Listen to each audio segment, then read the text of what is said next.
December 7th, 1941. Pearl Harbor, territory of Hawaii. The morning sun had already climbed over Oahu when the first shadows crossed the water. Below them, the harbor lay calm, bright, and crowded with American steel. Battleships rested in Battleship Row. Sailors moved through routine. Coffee steamed in mess halls. White uniforms flashed on decks. Engines hummed. Flags stirred in the warm Pacific air. It was Sunday, and for many men of the United States Pacific Fleet, the day had begun slowly, almost peacefully. Then came the sound.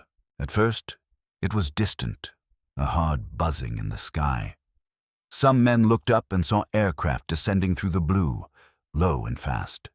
Their wings marked not with American stars, but with the red rising sun of Imperial Japan. A second later, the harbor erupted. Bombs fell onto airfields. Torpedoes sliced through the shallow water. Machine guns raked parked aircraft at Hickam, Wheeler, and Ford Island. Flames leapt from hangars. Men ran without helmets, without rifles, without understanding. The battleship USS Arizona took a catastrophic hit. A bomb punched through her decks and reached the forward magazine. The explosion tore through the ship with such force that the harbor itself seemed to lift. Fire and black smoke swallowed her. Hundreds of men vanished in an instant. On the USS Oklahoma, sailors felt the ship shudder as torpedoes struck her side. She began to roll, trapping men inside the hull. Some pounded on steel from within, as rescue crews later tried to cut them free. The USS West Virginia burned. The USS California settled into the mud. The USS Nevada tried to move, fighting to escape the harbor while under attack from above. Around her, oil burned on the water like a moving sheet of fire. The attack lasted less than 2 hours, but it changed the course of the 20th century. By the time the last Japanese aircraft turned away, Pearl Harbor was a scene of twisted metal, smoke, screams, and silence. More than 2,000 Americans were dead. Battleships were sunk or crippled. Aircraft lay destroyed before they had ever left the ground. The Pacific Fleet had been struck in its own anchorage, on what many had believed was a quiet Sunday morning. Thousands of miles away, in Washington. President Franklin Delano Roosevelt was at the White House. He had spent years watching the world descend into war. Nazi Germany had already conquered much of Europe. Britain had endured the Blitz. China had been fighting Japan for years. American ships had been attacked in the Atlantic. Roosevelt had warned that the United States could not remain untouched forever. But the nation was still formally at peace. On that Sunday afternoon, the news arrived in fragments. A message came from the Navy. Pearl Harbor had been attacked. Then more reports followed, each worse than the last. Airfields hit, ships burning, Japanese aircraft confirmed, damage severe, casualties unknown. Roosevelt, already confined by polio to his wheelchair and leg braces, understood immediately that this was not simply a military strike. It was a political and moral rupture. The United States had been attacked suddenly, deliberately, and while diplomatic talks with Japan were still underway in Washington, inside the White House, phones rang without pause. Aides moved quickly through the corridors. Military officers brought updates. Cabinet members were summoned. Eleanor Roosevelt prepared to speak to the country by radio that evening, knowing the public would soon learn that war had reached America. The president did not panic. Those around him saw anger, but it was controlled. His face hardened. His voice remained measured. Roosevelt had spent years mastering the public display of strength. Now he would need every ounce of it. The country was shocked, but shock alone would not be enough. Congress would have to act. The people would have to understand why peace had ended. The attack had to be framed not as confusion, not as rumor, not as a distant naval disaster, but as a defining moment in American history. That night, Roosevelt began shaping the words that would be delivered to Congress the next day. He did not intend to give a long speech. He wanted something direct, severe, and unforgettable. The nation did not need ornament. It needed clarity. The attack had spoken in fire. The answer would be spoken in steel. On his desk, drafts began to form. One phrase would soon become immortal. A date, a judgment, a wound that would not fade. December 7th, 1941. The White House, Washington, D.C. Night settled over the Capitol. But inside the executive mansion, there was no stillness. Lamps burned in offices. Shoes struck polished floors. Telephones rang, stopped, then rang again. Messengers arrived carrying cables and memoranda. Secretaries typed with stiff hands while officers leaned over maps of the Pacific. Across the building, the air carried the same invisible pressure that hung over Pearl Harbor's smoking wreckage. America had not yet declared war, but war had already found America. Franklin D. Roosevelt sat in the Oval Study, not in public view, not behind a podium, but at a desk crowded with papers.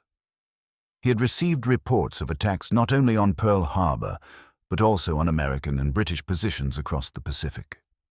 The Japanese offensive was wider than any first message had suggested. The Philippines, Guam, Wake Island, Malaya, and Hong Kong were all now part of the same storm. This was not a single blow. It was a coordinated campaign. Roosevelt understood what that meant. Japan had not stumbled into war. It had planned it, launched it, and timed it while its diplomats still spoke in Washington.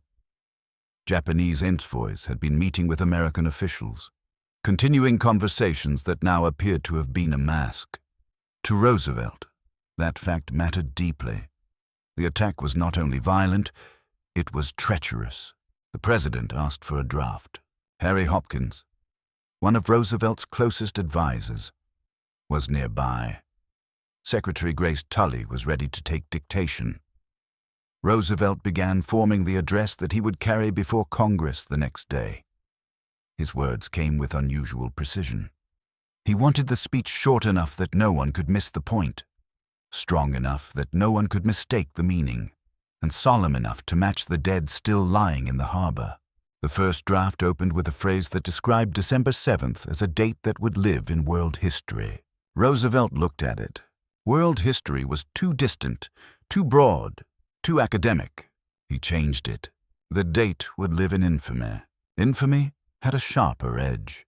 It carried disgrace, dishonor, and moral condemnation.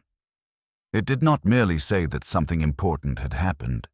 It said that something shameful had been done.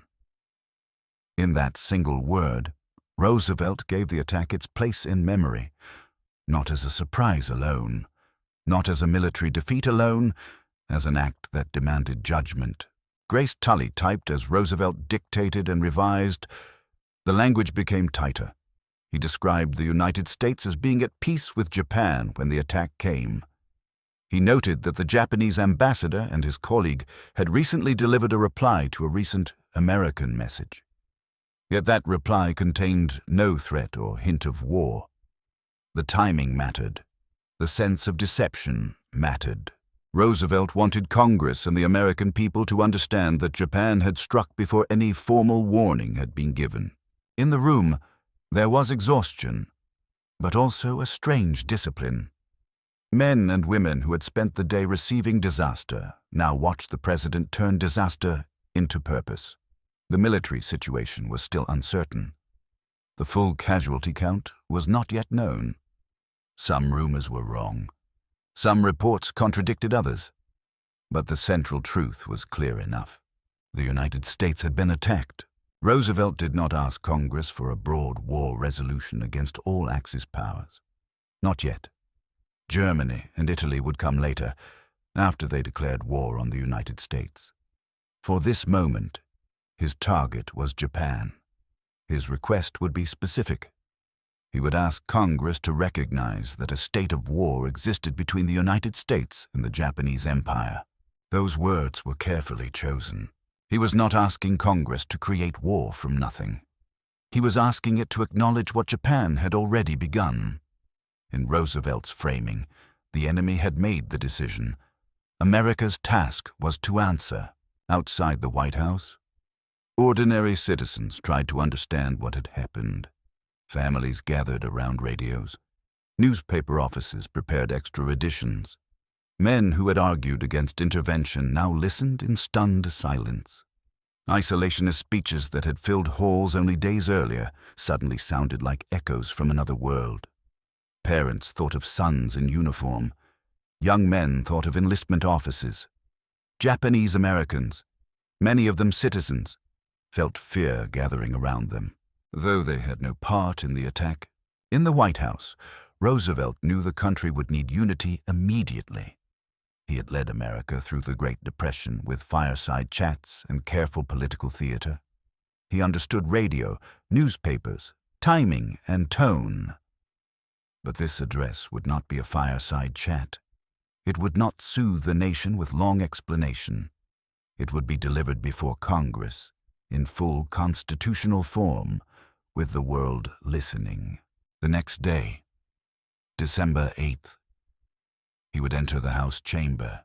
He would be surrounded by senators, representatives, cabinet members, justices, military officers, reporters, and packed galleries. Every eye would turn toward him. Every microphone would carry his voice outward, across America. People would pause in factories, offices, shops, kitchens, barracks, and schoolrooms. They would hear a president who had often tried to keep America prepared for war without bringing it fully into war. Now he would say that the waiting was over. Near the final lines of the draft, Roosevelt added the promise that the American people, in their righteous might, would win through to absolute victory. He was not merely asking for revenge. He was promising endurance. Absolute victory meant no half measure, no negotiated retreat after a single battle, no acceptance of the Pacific as Japan's domain. The words were ready. But the morning would test not only Roosevelt's voice, it would test the machinery of American democracy under the shock of attack. At Pearl Harbor, smoke still rose. In Washington, the president prepared to speak. December 8th, 1941. Capitol Hill, Washington, D'Arne. Say, the morning came cold and hard over Washington. Across the city, newspapers hit doorsteps with black headlines. Pearl Harbor attacked. Japanese planes strike Hawaii. American battleships burning. In offices and streetcars, men held the pages close, rereading words that still seemed impossible. In kitchens, mothers turned up the radio. In barracks, soldiers stood near loudspeakers. In factories, workers paused beside machines that only hours earlier had been making the tools of a nation still trying to avoid full war. Now the country waited for the president. At the Capitol, crowds gathered early. Reporters pushed through corridors with notebooks ready. Photographers checked bulbs and lenses. Police and guards watched every entrance. The House chamber filled with a density rarely felt even in moments of national crisis. Senators crossed from their side of the building. Representatives took their seats. Cabinet officers arrived. Supreme Court justices appeared in solemn black robes. Military leaders stood or sat with controlled faces, carrying the weight of reports from the Pacific. There was grief in the room, but there was also anger. Some members of Congress had fought Roosevelt for years over foreign policy. Some had warned against entanglement in distant wars. Some had believed the oceans would protect America. Yet Pearl Harbor had crossed the ocean for them. The debate that had divided the country was collapsing under the sound of torpedoes and bombs. Shortly after noon, Franklin D. Roosevelt arrived. Because of the paralysis caused by polio, every public movement required planning. The nation often saw him seated, smiling, confident, his cigarette holder tilted upward. It rarely saw the braces locked around his legs, the physical strain hidden beneath the performance of command. To enter the chamber, Roosevelt relied on assistance and practiced strength. He moved with the deliberate courage of a man who knew that even his body had become part of the message. The president was not walking into that chamber merely as a speaker. He was entering as the visible center of a wounded republic. Those nearby saw his jaw set. His expression was grave. He carried a few pages. Not a thick manuscript. The address was brief. That was part of its force. Roosevelt knew that a long explanation would weaken the moment. The wreckage at Pearl Harbor did not need a lecture. It needed a verdict. Speaker Sam Rayburn presided over the House. Vice President Henry Wallace was present with the Senate. The galleries were packed, and the air seemed to tighten as Roosevelt approached the rostrum. Microphones waited in front of him. Beyond those microphones were millions of Americans, listening through radio sets in living rooms, shops, schools, ships, and military posts. You can imagine the silence just before he began. A silence with paper rustling beneath it. A silence full of names not yet known. A silence stretching all the way from Washington to Hawaii, where sailors were still pulling bodies from compartments and oil slicks still burned against the harbor's edge. Roosevelt looked down at the text. Then he began. Yesterday, December 7th, 1941. A date which will live in infamy. The words moved through the chamber like a blade. He did not open with apology. He did not open with uncertainty. He opened with time itself, fixing the day into national memory. Yesterday. Not long ago. Not in some distant fog. Yesterday, while the nation still believed diplomacy might hold. Japanese aircraft had attacked American soil and American forces. The phrase gave the public a way to remember the wound. It told them that December 7th would not become just another date in dispatches or casualty reports. It would stand beside other days of national rupture. It would be taught, repeated, mourned, and used as a call to action. Roosevelt continued, his voice steady, clipped and controlled. He said that the United States had been suddenly and deliberately attacked by naval and air forces of the Empire of Japan. The key words were not accidental. Suddenly meant the blow had come without warning. Deliberately meant it had not been confusion, not accident, not the action of some rogue commander. It was policy. It was intent. In the chamber, members listened without the usual interruptions of political theater. This was not a campaign address. It was an indictment. Roosevelt reminded them that the United States had been at peace with Japan. He described ongoing negotiations and the recent Japanese communication that had contained no warning of attack. He allowed the facts to carry the accusation. Japan had spoken in diplomatic language while its planes were already moving toward Hawaii. The betrayal was not emotional decoration. It was central to the case for war. He did not list every horror in detail. He did not describe bodies trapped below decks, burned men stumbling across oil slicks, or the Arizona's broken hull.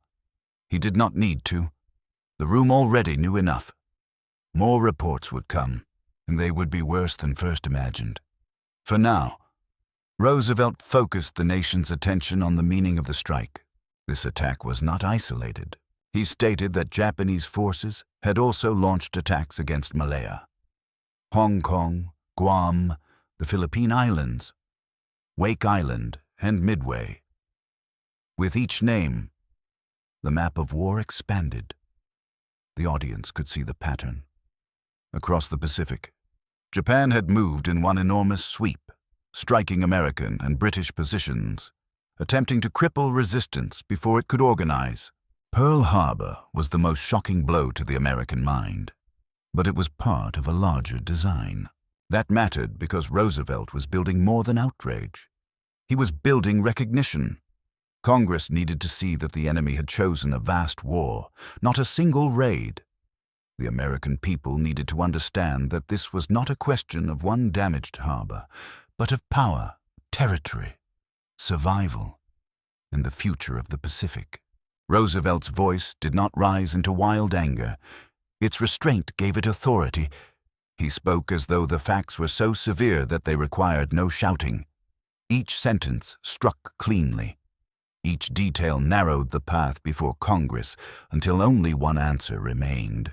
War had come. The question was whether America would name it. December 8th, 1941. The House Chamber. Washington, D.C. Roosevelt did not ask the men and women before him to imagine war in the abstract. He placed it in front of them as something already moving, already burning, already killing. The president's voice carried through the chamber, but beyond the walls of the Capitol, it moved into American homes with a force few broadcasts had ever possessed. Families stood around radio cabinets. Store clerks stopped behind counters. Office workers leaned toward speakers on desks. In military posts, young men listened with stiff backs and fixed eyes.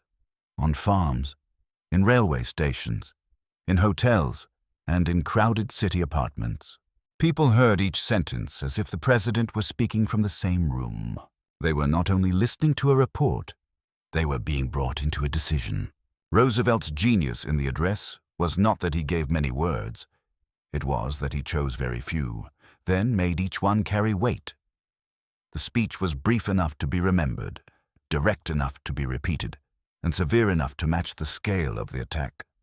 In less than 10 minutes, he turned confusion into a public understanding of cause, guilt, and duty. He framed the attack as sudden. That mattered because surprise had magnified the wound. The United States had not awakened on December 7th expecting battle. Sailors had not gone to breakfast believing their ships were minutes from destruction. Pilots had not stood beside aircraft prepared for a great air fight. The harbor had been struck before its defenders could organize. To say sudden was to remind the country that the blow had fallen against men not yet in battle formation, against a nation not yet formally at war. He framed the attack as deliberate. That mattered even more. A sudden attack might still be explained away by error, confusion, panic, or local decision. Deliberate removed that escape.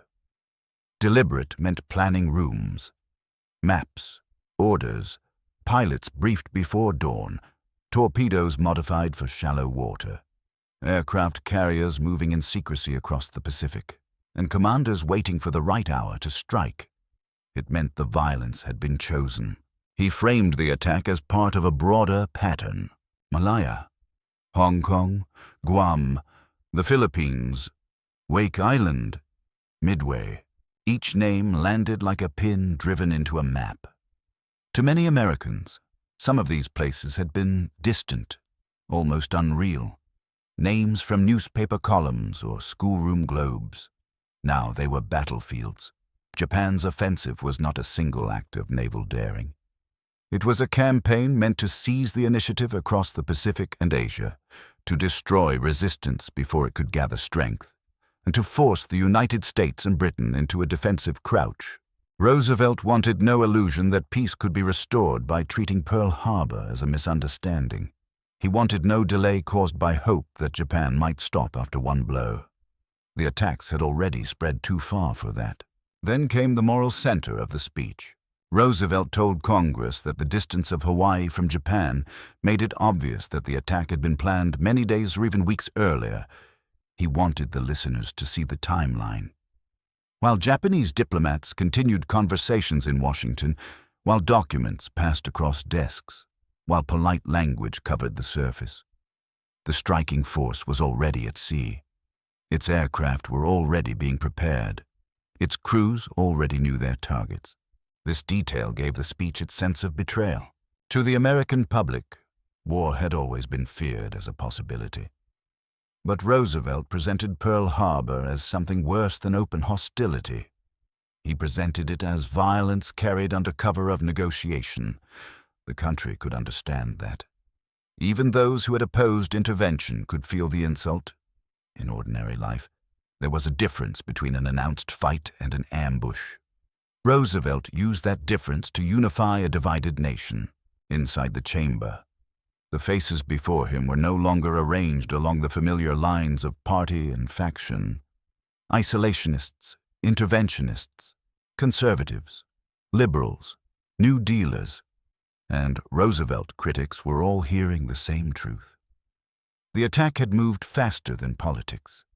The decision now belonged not to ideology, but to national survival. He did not linger on fear. That was another part of the address's power. Roosevelt had once told Americans that the only thing they had to fear was fear itself. Now, nearly 9 years later, he did not repeat that line, but he followed the same instinct. He acknowledged the danger without surrendering to it. He did not promise an easy war. He did not pretend the losses were minor. He did not claim that America was untouched. Instead, he told the nation that the people had already formed their opinions and understood the implications for the life and safety of the country. Those words mattered. They suggested that Roosevelt was not dragging the people into war against their will. He was recognizing what they already knew. The attack had spoken clearly enough. The public did not need to be manipulated into anger. It needed a constitutional path for that anger to become action. The president's confidence was measured but unmistakable. He spoke of the armed forces, of the determination of the people, and of the certainty that the nation would win through to absolute victory. Absolute victory was a vast phrase. It did not describe a punitive raid. It did not describe a negotiated settlement after a few months of fighting. It pointed toward total commitment. The words reached men who would soon enlist. They reached women who would soon enter factories, offices, hospitals, code rooms, and military services. They reached shipyard workers who would build carriers and destroyers. They reached farmers who would produce food for armies they had never seen. They reached children who would watch ration books, blackout curtains, and service flags become part of daily life. At that moment, many listeners could not yet imagine Guadalcanal, Midway, Tarawa, Saipan, Iwo Jima, Okinawa, or the long road to Tokyo Bay. They did not know how many names would be added to the nation's grief, but Roosevelt's phrase, "absolute victory," opened the door to all of it. In the chamber, he moved toward the end. The speech had accused, it had explained, it had fixed the date in memory. It had turned the Pacific map into evidence. Now it had to ask for the formal act that only Congress could take. Roosevelt's final request was short. He asked Congress to declare that since the unprovoked and dastardly attack by Japan on Sunday, December 7th, 1941, a state of war had existed between the United States and the Japanese Empire. The wording was precise. He did not say that war would begin once Congress approved. He said it had existed since the attack. Japan had created the condition. Congress would recognize it. America would answer it. The chamber erupted. Applause broke through the solemnity. Members rose. The sound was not celebration. It was release. It was grief finding direction. It was fury becoming law. Roosevelt had spoken for only a few minutes, but the country had crossed a threshold from which it could not return. The vote would come next. December 8th, 1941. Capitol Hill, Washington, decisive. The applause rolled through the House chamber, then began to fall away into the hard business of government. Roosevelt had done what only the president could do. He had carried the wound of Pearl Harbor into the constitutional center of the Republic. He had named the attack. He had framed its meaning. He had asked for recognition that a state of war already existed. Now Congress had to answer, not with emotion alone, but with votes recorded in the official history of the United States. The members moved quickly. There was no appetite for delay, no long season of speeches, no drawn-out struggle over language. The attack had made argument feel small. Even those who had spent years warning against foreign war now faced a fact that no speech could dissolve. American ships had burned. American servicemen had died. American territory had been struck. Japan had chosen its course before Congress had chosen anything. In the Senate, the resolution moved with stunning speed. The words were spare and direct. They declared that a state of war existed between the imperial government of Japan and the government and people of the United States, and they authorized the president to use the full resources of the country to carry on war against Japan. In that language, the vast machinery of the nation began to turn. The vote in the Senate was unanimous, one by one. Senators who had argued, doubted, resisted, or warned now stood behind the same answer. The chamber did not need persuasion in the ordinary sense. Pearl Harbor had already persuaded it. Roosevelt's speech had given shape to the decision, but the decision had been forged by bombs, torpedoes, and burning oil in Hawaii. In the House of Representatives, the vote was nearly unanimous. Only one member voted no. Representative Jeannette Rankin of Montana, a lifelong pacifist and the first woman ever elected to Congress, had also voted against American entry into the First World War in 1917. Now, nearly 25 years later, she faced another war resolution. Her position was not popular in the chamber. It was barely tolerated in the moment. The atmosphere around her was fierce, impatient, and unforgiving. Many members saw no room for refusal after Pearl Harbor. Yet Rankin held to her belief that war was wrong. Her vote stood alone. For the rest of Congress, the answer was overwhelming. The declaration passed. The United States was formally at war with Japan. The news moved out of the capital with extraordinary speed. Reporters rushed to telephones. Radio announcers repeated the result. Newsrooms prepared new editions. Across the country, the words entered homes and workplaces that had only just absorbed the president's speech. America was no longer watching the war from the edge. America was in it. At the White House, Roosevelt signed the declaration. A pen crossed paper, but the act carried the force of millions of lives redirected. The signature did not create the destruction at Pearl Harbor. It did not raise the sunken battleships or bring back the dead. It did something else. It committed the United States to fight until the attack was answered not merely by retaliation, but by victory. From that point, every harbor and rail yard, aircraft factory, shipyard, farm, training camp, and recruiting station became part of the war effort. Young men began lining up to enlist, some driven by rage, some by duty, some by fear of being left out of what they believed would define their generation. In small towns, post offices and draft boards became places of anxious movement. In cities, newspaper boys shouted headlines until their voices cracked. At military bases, officers prepared for expansion on a scale few had imagined possible only days earlier. But even as the country declared war, the situation in the Pacific remained dangerous and uncertain. Pearl Harbor was crippled. The battleship force had been battered. Japanese forces were moving fast across Asia and the Pacific. In the Philippines, American and Filipino troops would soon face invasion, retreat, siege, and hunger.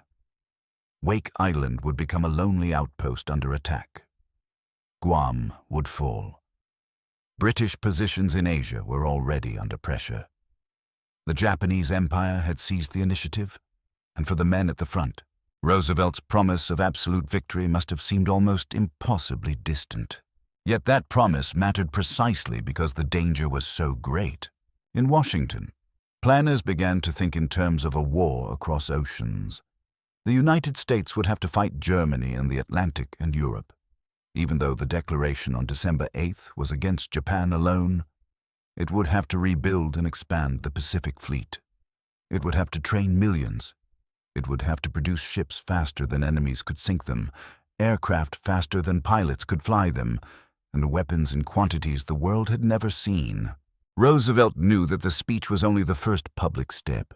Words had united the country. But unity had to be maintained through years of casualty lists, rationing, defeats, taxes, production demands, and unbearable family telegrams. The shock of Pearl Harbor could ignite action. It could not, by itself, win the war. That would require organization, endurance, and a national transformation. Still, the address had achieved something essential. It gave Americans a beginning. Every war needs a first story that explains why the sacrifice is being asked. For the United States in the Pacific War, that story began with Roosevelt's sentence, "Yesterday, December 7th, 1941, a date which will live in infamy." The line was not simply remembered because it sounded powerful. It was remembered because it condensed the nation's feeling into a phrase: surprise, betrayal, anger, mourning, resolve. The speech also drew a line between the world before Pearl Harbor and the world after it. Before the attack, Americans could still argue about distance. They could ask whether the wars in Europe and Asia were truly their wars. They could hope that aid, diplomacy, sanctions, and oceans might keep direct combat away. After the attack, those arguments lost their center. The burning harbor answered them. Roosevelt had not needed to describe every strategic calculation. He had not explained oil embargoes, Japanese expansion in China, or the long diplomatic breakdown in detail. Those subjects mattered, but not in that moment. On December 8th, the American people did not require a lecture on the entire history of Pacific tensions. They required a clear statement of what had happened and what must follow. That clarity was the speech's power. In fewer words than many ordinary political addresses, Roosevelt transformed a national trauma into a legal and moral call to arms. He did not tell Americans that victory would be immediate. He told them that victory would be absolute. He did not say the nation had chosen war. He said war had been forced upon it. He did not let the attack remain a blur of smoke and rumor. He named its date, its author, and its consequence. By evening, the United States had entered a new age. The lights of Washington still burned. The Capitol dome stood dark against the winter sky. Inside government offices, officials worked late into the night. Across the continent, men and women listened for more news from the Pacific. In Hawaii, the wreckage still smoked. In Japan, leaders studied reports of success and prepared for the next phase. Across the world, allies and enemies understood that the balance had shifted. The sleeping giant was no longer sleeping, but the full global war had not yet closed around America. That would happen within days, when Germany and Italy made their own decisions. For the moment, the nation's eyes remained fixed westward, toward Hawaii, toward the Philippines, toward the vast Pacific, where the first American battles of the new war were already beginning. Roosevelt's words had entered history. Now American soldiers, sailors, Marines, airmen, workers, nurses, and families would have to live inside them. December 9th, 1941. Washington, D.C. The morning after the declaration of war did not feel like the morning after a victory. There were no conquered enemy cities to celebrate, no fleets returning in triumph, no final casualty list to close the wound. Instead, there was movement everywhere, tense, urgent, and unfinished. Clerks carried files through government buildings. Officers studied maps marked with islands many Americans had barely known the names of days earlier.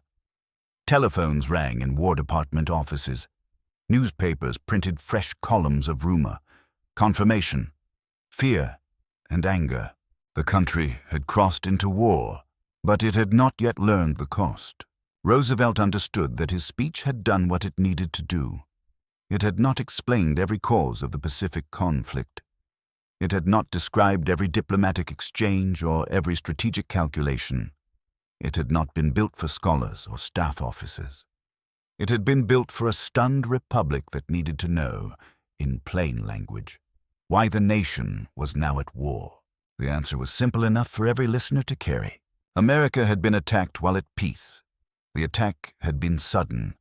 It had been deliberate. It had been part of a wider Japanese offensive. Congress had recognized that a state of war already existed.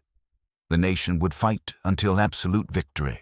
Those ideas formed the spine of the address.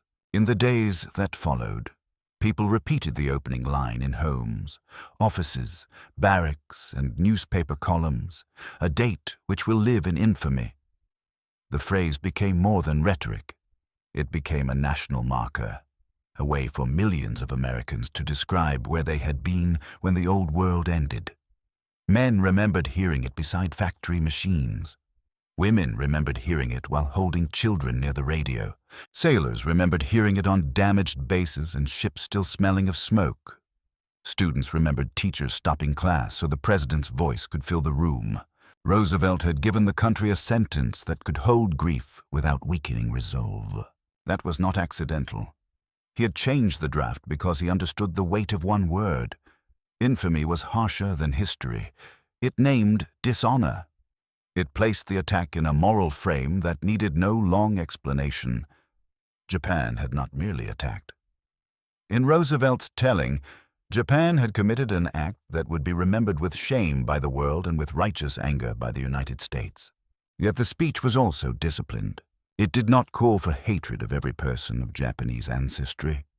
It did not name revenge as the nation's highest purpose. It called for war against the Japanese Empire and for victory over the power that had struck Pearl Harbor. History would soon reveal that fear and racism would still lead the United States into grave injustice against Japanese Americans. But Roosevelt's December 8th address itself remained focused on the military and political enemy. The tragedy was that words, even careful words, could not control every force they released. Across the United States, suspicion rose against Japanese immigrant families and Japanese-American citizens who had lived peacefully in their communities. Some had sons in American uniforms. Some had never seen Japan. Yet the shock of Pearl Harbor made fear spread fast. The speech had united the nation for war, but unity often came with pressure, conformity, and suspicion of anyone marked as different. The story of America after Pearl Harbor would include heroism and production, courage and sacrifice, but also the loss of rights for thousands who had committed no crime. That fuller history lay ahead. For the men trapped in the opening days of the Pacific War, there was no time to think of speeches as history. They were fighting for airfields, harbors, ships, and survival. In the Philippines, General Douglas MacArthur's forces prepared for attacks that would soon push them toward Bataan and Corregidor. On Wake Island, Marines and civilian workers braced for Japanese assault. Across the Pacific, isolated American positions listened for engines in the sky and watched the horizon with binoculars. At Pearl Harbor, salvage crews worked amid wreckage that seemed almost impossible to overcome. Divers descended into dark water and twisted compartments. Workers cut through steel. Bodies were recovered with care when they could be reached. Damaged ships were examined, patched, pumped, and in some cases prepared for eventual return to service. The harbor was no longer only a graveyard. It became a workshop of recovery. The same place that had symbolized defeat would become a base for the long counteroffensive. This was the first answer to Roosevelt's promise. Not a speech, not applause. Work, welders, mechanics, sailors, engineers, nurses, and commanders began the slow labor of turning disaster into force. The United States could not undo December 7th, but it could decide what December 7th would mean. Would it be remembered only as humiliation, or as the beginning of a response so vast that it reshaped the war? Roosevelt had already chosen the answer in his address: absolute victory. Those two words would stretch over years of combat. They would pass through the carrier decks at Midway, the jungle mud of Guadalcanal, the coral beaches of Tarawa, the mountains and caves of Saipan, the black volcanic ash of Iwo Jima and the shattered ridges of Okinawa. They would follow submariners into silent patrols, bomber crews into long missions, Marines into surf under fire, soldiers into disease-ridden islands, and sailors into kamikaze attacks. They would follow families at home through ration books, scrap drives, victory gardens, factory shifts, and telegrams no one wanted to receive. The road from Roosevelt's podium to victory would be long, violent, and uncertain. But on December 8th, 1941, the nation had heard the direction. That is why the speech endured. Not because it was the longest, not because it explained the most, not because it offered comfort. It endured because it performed the essential task of leadership in crisis. It gave moral clarity at the moment when confusion could have ruled. It turned scattered reports into a single meaning. It gave Congress the language to act. It gave the people a reason to endure. Roosevelt's voice, steady and grave, became part of the machinery of mobilization. Factories would build the weapons. Shipyards would build the fleets. Generals and admirals would plan campaigns, and millions would serve. But before that vast effort could begin, the country needed a shared understanding of the first fact. The United States had not entered the war through ambition or conquest. It had been struck, and it would respond. In the chamber, his words had lasted only minutes. In memory, they lasted generations. Pearl Harbor remained a place of loss. The Arizona still held its dead. Families still waited for final answers. Survivors carried sounds and images that no speech could erase. The scream of diving aircraft, the concussion of explosions, the heat of burning oil, the sight of friends missing from roll call. Roosevelt's address did not heal those wounds. It did something different. It made them part of a national vow, a date which will live in infamy. The phrase fixed the wound in time, but it also pointed forward. From that day, American history moved into a war that would span oceans and continents. The attack on Pearl Harbor brought the United States fully into the Second World War. Roosevelt's address told the nation what had happened, why it mattered, and what would follow. Congress declared war. The people listened. The machinery of democracy, struck but not broken, answered with a single decision. The United States would fight